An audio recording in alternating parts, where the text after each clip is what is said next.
পরশুদিন এখানে আসামের মুখ্যমন্ত্রী আসবেন, বাংলা থেকে এই শিক্ষাটা নিয়ে যাবেন যে 19 লক্ষ হিন্দু বাঙালির নাম এনআরসির ভোটার লিস্ট থেকে বাদ দেবেন না এবং তাদের জেলে রেখে দেবেন না।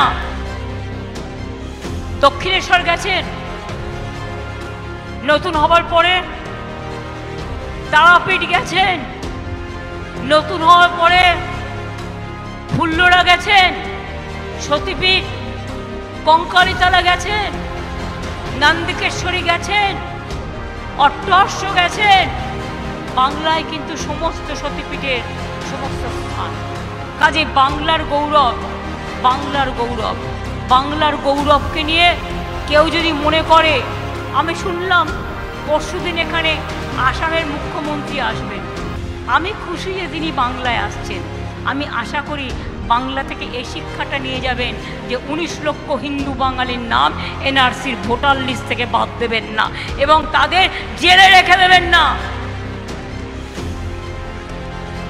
এটা আপনাদের শোভা পায় না।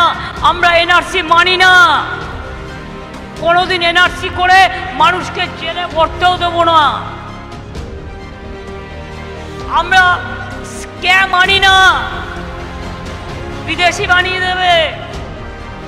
আর আমরা ইউনিফর্ম সিভিল কোডও মানি না। তপশিলির অধিকার কেড়ে নেবে, আদিবাসীর অধিকার কেড়ে নেবে, মা বোনদের অধিকার কেড়ে নেবে, সংখ্যালঘুদের অধিকার কেড়ে নেবে, ওবিসিদের অধিকার কেড়ে নেবে। আমাদের কারো কোনো অস্তিত্ব থাকবে না, আপনারাও থাকবে না, আমারও থাকবে না। এমনই একটা রাজনৈতিক দল বিজেপি, যত চোর ডাকাত মস্তান সব কটাকে নিয়ে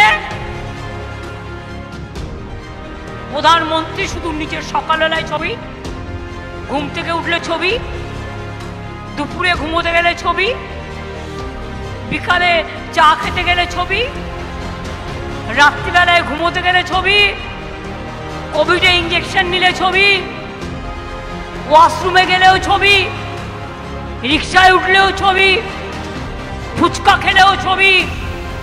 নিজের এত আত্মপ্রচার ভালো নয়।